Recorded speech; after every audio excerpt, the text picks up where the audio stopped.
आपले पुन्हा एकदा मनापासून स्वागत. आज आपल्याला बनवायचे आहेत भिजवलेल्या तांदळापासून घावणे कसे करायचे. तर आता त्यासाठी लागणारे साहित्य आपण बघूया. हे 2 वाटी तांदूळ घेतले आहेत मी ह्या वाटीने 2 वाटी तांदूळ घेतले आहेत. हे माझा जुना तांदूळ आहे, पूर्ण रेशनचाच तांदूळ घेतला आहे मी हा. आणि आपल्याला घावणे करताना केवळ जुना तांदूळच घ्यायचा आहे. तुम्ही घरातला कोणताही तांदूळ घेऊ शकता, कोलम, बासमती, म्हणजे जो तुमच्या घरात अवेलेबल असेल तो घ्यावा. पण बॉईल राईस आणि नवीन तांदूळ बिलकुल आपल्याला घ्यायचा नाही आहे. आणि हे घावणे मुख्यतः आपल्याला लोक म्हणतात की भिड्यावरच आपले घावणे येतात, पण भिड्याची काही आपल्याला गरज नाही आहे. आपण घरातला जो नेहमीचा तवा असतो, फ्राय पॅन, त्याच्यावर आपण ते घावणे करू शकतो.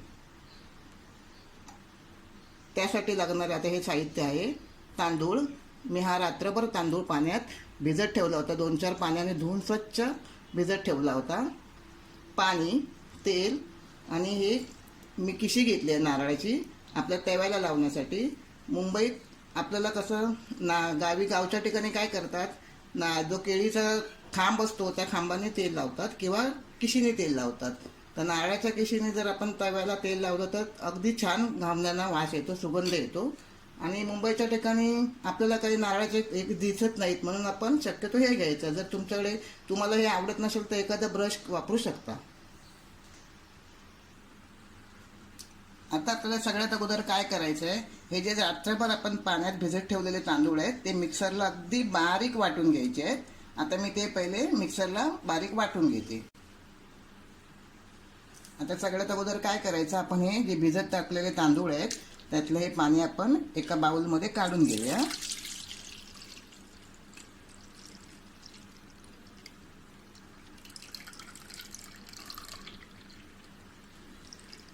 आपण छानपैकी मिक्सरला पूर्णपणे असे बारीक वाटून घ्यायचे आहेत, जाडसर ठेवायचे नाही आहे.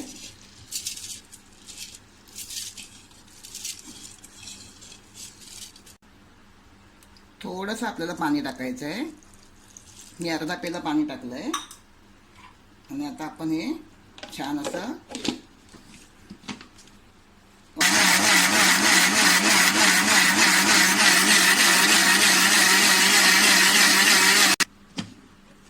हे बघा, आपलं हे एकदम छान असं बारीक वाटून झालं आहे. तर ते खूप छान असं वाटून झालं आहे आपलं. आता आपण हे एका टोपात काढूया.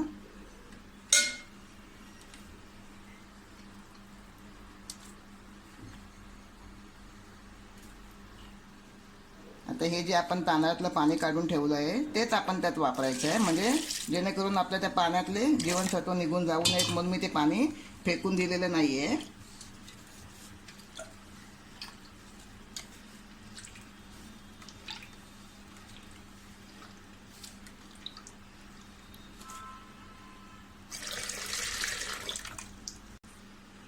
आता आपल्याला अजून 1 पेला पाणी त्यात टाकायचं आहे.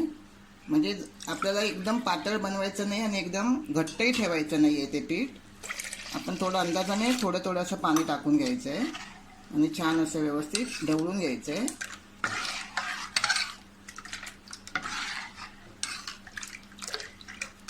आपल्याला अजून 1 पेला पाणी लागेल.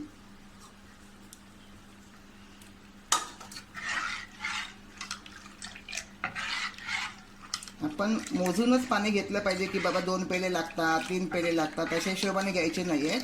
आपण पीठ असं चेक करून बघायचं. असं आपल्याला त्याचं पातळ असं दिसायला पाहिजे आपल्याला हे पीठ. जेवढे घावणे पातळ असतील, पीठ पातळ असेल घावण्यांचे, तेवढे घावणे आपले अगदी मऊ लुसलुशीत येणार आहेत. हे बघा, असं आपल्याला पीठ हवं आहे. त्यात आपल्याला थोडंसं मीठ टाकायचं आहे. आणि अगदी घरच्या घरी हा नाश्ता सहजपणे आपल्याला करता येतो. नेहमी आपण कांदेपोहे, उपमा खातो, घावणे सगळ्यांना जमत नाहीत. आता मी तवा तापत ठेवला आहे. हा आपला फ्राय पॅन आहे, नेहमी जो वापरतो तसा. आणि अगदी छान तापला पाहिजे तो. थंड तव्यावर आपण कधीही घावण टाकू नये, नाहीतर ते चिकटणार. तवा तापला आहे. आता मी थोडंसं असं नारळाच्या किशीने त्याला तव्याला तेल लावून घेते. नारळाच्या किशीने तेल लावलं ना की आपल्या घावण्यांना अगदी सुगंध छान येतो आणि खायलाही खूप छान लागतात, चविष्ट. आता आपण हे पीठ असं व्यवस्थित ढवळून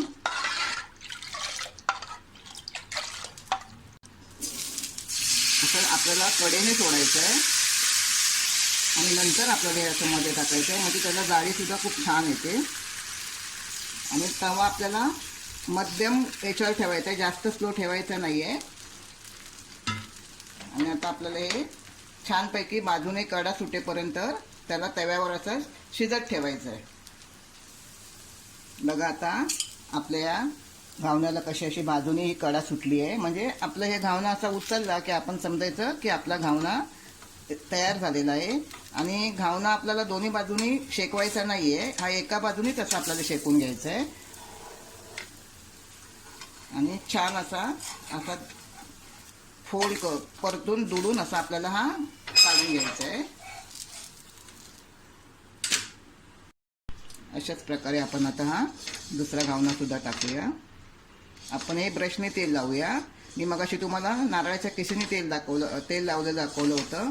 नारळाची किशी पारंपरिक पद्धत आहे आणि आता तेवढं काही चालत नाही. मुंबईच्या ठिकाणी एवढा वेळही नसतो का नारळाच्या किशा जमा करायला, कोणी नारळ खात नाही. आणि असं हे ब्रश आपल्याला रेडीमेड मिळतं. मग आपण ह्या ब्रशच्या साहाय्याने सुद्धा आपण हे घावणे करू शकतो. आणि तांदूळ अगदी हे तांदूळ पीठ पूर्वी काय करायचे, जात्यावर पीठ दळून नंतर घावणे बनवायचे. पण आता तेवढा वेळ नाही आणि कोण देणार आपल्याला जात्यावर दळून, म्हणून आपण हे तांदूळ भिजून असे घावणे आता बनवायचे. सहजपणे कोणी आपल्या घरात हे घावणे बनवू शकतो.